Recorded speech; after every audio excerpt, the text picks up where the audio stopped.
আরে আরে আরে মন্ত্রীর একই অবস্থা। যেন সাক্ষাৎ কাকতাড়ুয়া। করো করো, যত খুশি রসিকতা করার করো। সময় যখন খারাপ যায় সবাই তখন খোঁচা দেয়। কিন্তু রাতারাতি মন্ত্রীমশাইয়ের হলোটা কি?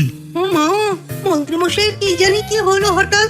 শুকনো বিপদ নাকি কোনো উৎপাত? উৎপাত বলে উৎপাত, মোহরের থলি চুরি হয়ে গেছে কাল রাতে। ওহ, থলে ভর্তি মোহর, এখনো ওদের ঝনঝন আওয়াজ যেন কানে বাজছে। চুরি? কিন্তু কিভাবে? তখন বুঝিনি, কিন্তু এখন বুঝতে পারছি। এখন নতুন কায়দা বেরিয়েছে, ভয় দেখিয়ে চুরি। ভূতেরা আমাকে ঘিরে ধরলো আর আমিও প্রাণে বাঁচতে। মোহরের থলি ফেলে রেখে ছুটে পালালাম। তাহলে আর কি করতাম? ভূতের সামনে বসে আগডুম বাগডুম খেলতাম। মোহরের থলি ফেলে পালিয়েই যখন গেছো, তখন এটাকে আর চুরি বলা যায় না মন্ত্রী। আর তর্কের খাতিরে যদি বলি চুরি হয়েছে, তবে তো আরো গন্ডগোল। কিসের গন্ডগোল? যেখানে রাজ্যের মন্ত্রীরই মোহরের থলি চুরি হয়ে যাচ্ছে, সেখানে সাধারণ মানুষের নিরাপত্তা কোথায় মহারাজ? এই মরেছে, গোপাল যে আবার উল্টো প্যাঁচে ফেলে দিল। গোপাল ঠিকই বলেছে মন্ত্রী, তোমার কাছে গলদ আছে, তবু চুরি যখন গেছে তখন তো তা উদ্ধার করতেই হবে। কিন্তু অত মোহর একসঙ্গে দেখে কারোর কি মাথা ঠিক থাকবে মহারাজ? যে ওই থলি পাবে সে ঠিক ওটা সরিয়ে নেবে। আমি পথে বসে গেলাম মহারাজ। মাথায় হাত দিয়ে বসে না থেকে বরং এমন কিছু উদ্যোগ নাও যাতে তোমার খোয়া যাওয়া মোহর তোমার কাছেই ফেরত আসে। আমাকে উপায় বের করতে হবে। আমার কি এখন আর মাথা ঠিক আছে? এখনই আর এমন কি হয়েছে মন্ত্রীমশাই? মাথা খারাপের আরো কত কি বাকি আছে। খালি দেখতে থাকুন আর নিজের ফাঁদে নিজে পড়তে থাকুন। হয়েছে হয়েছে, খুব হয়েছে। নাও, এবার যেটা ঘোষণা করার সেটা করো আর আমাকে ধন্য করো। শোনো শোনো শোনো, মন্ত্রী মশাই মোহরের থলি খোলা গেছে। শোনো শোনো শোনো, যে ওই খোয়া যাওয়া মোহরের থলি উদ্ধার করে দেবে তাকে মন্ত্রীমশাই নগদ 10টা মোহর উপহার দেবেন। শোনো শোনো শোনো। ওরে বাবা, কি হলো এটা? এটা কি হলো? মোহর দেবো আমি, আর তোর বাহাদুরি হচ্ছে। 10টা বড্ড বেশি হয়ে যাচ্ছে। কমা কমা, এক্ষুনি কমা বলছি। ঠিকই তো, আমি এক্ষুনি কমিয়ে ওটা 8টা করে দিচ্ছি। মন্ত্রী মশাইয়ের বিশেষ ইচ্ছে, 10টার পরিবর্তে উনি 8টা মোহর দেবেন। তাই বা কম কি? আবার কি? ও আচ্ছা আচ্ছা, মন্ত্রী মশাই 5টা মোহর আনন্দের সঙ্গে দেবেন। এবার খুশি? বলতে বলেছি বলে যা মুখে আসছে তাই বলে দিচ্ছে। যার যাবে তার যাবে, তাতে আর ওদের কি? 5টা মোহরও মন্ত্রীমশাইয়ের বেশি হয়ে যাচ্ছে মনে হয়। তবু যদি মোহরের থলি খুঁজে পাওয়া যায়। এমন আর কে আছে যে 5টা মোহরের জন্য 1 থলি মোহর ফেরত দেবে? তাহলে তো মন্ত্রী মশাইয়ের মোহরের থলি ইতিহাস হয়ে গেল। ইতিহাস তো বদলাতেও পারে। এই যে, যেমন মোহর ভর্তি থলি ফেরতও চলে আসতে পারে। ওই তো আমার মোহরের থলি, ওটা আমার। রাস্তায় কুড়িয়ে পেলাম, তাই দিয়ে গেলাম। তবে এবার আপনি আপনার কাজটা করে দেখান। আমার আবার কি কাজ? ওই যে কানাঘুষো শুনলাম যেন আপনি নাকি কি একটা ওই পুরস্কারের ঘোষণা করেছেন। 10টা নয়, 8টা নয়, 5টা মোহর। তাও আবার নগদ। পাওনা গন্ডা বুঝে নেবার বেলায় একেবারে কান খাড়া করে আছে। এই নাও 5টা মোহর, গুনে নাও। পরে আবার অন্য কোনো ফন্দি ফিকির বের করো না যেন। এই ব্যাপারে কি আর আপনার কোনো ভুল হবে মন্ত্রীমশাই? যা পাই তাতেই মন ভরাই।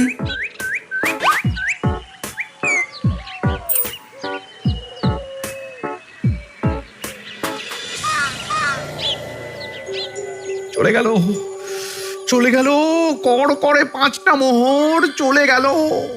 গেল গেল করছো বলো তো? তোমার তো এখন খালি এলো এলো করার কথা গো। কি এলো? আরে মোহরের থলি ফিরে এলো যে। তোমার এখন আনন্দ করার কথা, তা না করে মুখ ঝুলিয়ে ঘুরে বেড়াচ্ছ কেন? তুমি আর কি বুঝবে গিন্নি? খোয়া যাওয়া মোহর ফেরত পাওয়া গেছে বটে, তবে তাতে যে আমার মন ভরছে না। না না, আমি কিছুতেই মেনে নিতে পারছি না। কি মেনে নিতে পারছো না সেটাই তো বলছো না। গোপালকে কর করে 5টা মোহর দিতে হয়েছে, ভাবতে পারছো কিন্নি? না না, কিছু একটা করতে হবে, কিছু একটা করতে হবে, কিন্তু কি করা যায়, কি করা যায়? এই তো ভাবতে ভাবতে এই বুদ্ধিটা মাথায় খেলে গেছে। দেখবে গিন্নি, গোপালকে দেওয়া মোহর আমি এবার কড়ায় গন্ডায় আদায় করে নেব। ও মা, কি কাণ্ড! মোহর আদায় করবে বলে নিজেই তো মোহর সরাতে শুরু করলে। আমি দেখতে পাচ্ছি 5টার বদলে 50টা মোহর আমার প্যাকে ঢুকছে। আমাকে ঠকানো অত সহজ নয়।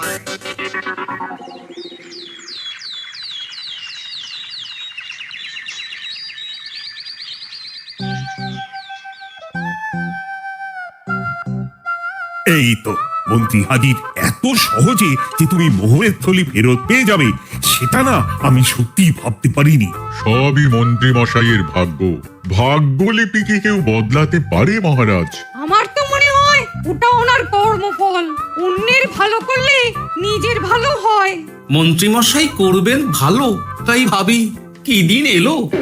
তুমি কি কিছু বললে গোপাল? না না, আমি তো ওই মনে মনে ভাবছিলাম আর কি। সব ভালো যার শেষ ভালো। সে তো বটেই। তা মন্ত্রী, এবার তুমি স্বস্তি পেয়েছো তো? না মহারাজ, স্বস্তির থেকে অস্বস্তি বেশি হচ্ছে। সে কি? কেন কেন? আমার মোহরের থলিতে 1000 স্বর্ণ মুদ্রা থাকার কথা, কিন্তু আমি গুনে দেখছি তাতে আছে 950টা মোহর, অর্থাৎ 50টা কম। তাহলে নিশ্চয়ই বাকি মোহরগুলো যে ওই থলি উদ্ধার করেছে সেই সরিয়েছে। তার মানে তুমি বলতে চাইছো গোপাল? এটা নিয়ে কি আর কোনো সন্দেহের জায়গা আছে মহারাজ? না না না না, সত্যি আমার আর কোনো সন্দেহ নেই। আমার বন্দি কাজে লেগে গেছে মনে হচ্ছে। মহারাজকে ঠিক বোকা বানিয়ে ফেলেছে। তাহলে এবার আমি পরিষ্কার বুঝতে পারছি যে গোপাল হ্যাঁ, গন্ডগোলটা গোপালই করেছে। মোহরের পরিমাণ যেহেতু মিলছে না, তাই এই মোহরের থলি তো তোমার নয়, অন্য কারু। আর গোপাল সেটাই উদ্ধার করেছে। তোমার মোহর ভর্তি থলি তো এখনো তাহলে বেপাত্তা। তার মানে মানেটা আমি না হয় বলি, এই মোহরের থলি যদি কেউ দাবি না করে তবে সেটা রাজকোষে জমা হয়ে যাবে। আরে আরে আরে আরে আমি কখন বললাম যে 50টা মোহর কম হলে আমার চলবে না? আরে ওটা তো আমারই মোহরের থলি। না না মহারাজ, আমি কম মোহরেই কাজ চালিয়ে নেব। আমার থলি আমায় দিয়ে দিন মহারাজ। তাহলে এখন কি করি গোপাল? এটা কি মন্ত্রীমশাইকে দেওয়া যায়? তা কি করে হয় মহারাজ? অন্যের জিনিস মন্ত্রীমশাই আত্মসাৎ করবেন, সেটা কি আপনি মেনে নেবেন? না না না, তাই আবার মেনে নেওয়া যায় নাকি? যাও মন্ত্রী, তুমি বরং আরেকবার তোমার আসল থলি খোঁজার চেষ্টা করো। আর চেষ্টা করলে কি না পাওয়া যায়? কপাল কপাল, সবই আমার কপালের দোষ। মন্ত্রীমশাইয়ের সব গন্ডগোল হয়ে গেছে, এখন সামলাতে সময় লাগবে মনে হচ্ছে। কিন্তু আপনার সামনেও যেন কিছু একটা হচ্ছে মনে হচ্ছে। হচ্ছে বই কি, তবে আমি ভাবছি অন্য কথা। কি কথা মহারাজ? আচ্ছা গোপাল, তুমি আগে থেকে কি করে বুঝেছিলে যে মন্ত্রী এরকমই কিছু একটা বলতে পারে, আর তার জন্য এই রকম জবাব দিতে হবে? আমাকে তো সবটাই আগে থেকে শিখিয়ে পড়িয়ে রেখেছিলে। মন্ত্রীমশাইয়ের সঙ্গে সংসার করছি সে তো কম দিন হলো না মহারাজ, তাই আমি কি করলে উনি কি করতে পারেন সেটা আমার জানাই ছিল। যাক, অতি লোভে মন্ত্রীমশাই ঘটি হারিয়েছেন, তাতে আখেরে রাজকোষেরই সমৃদ্ধি হয়েছে, সেটাই ভালো। সাধে কি আর বলে, যার শেষ ভালো তার সব ভালো। সব নয় মহারাজ, 16 আনাই ভালো।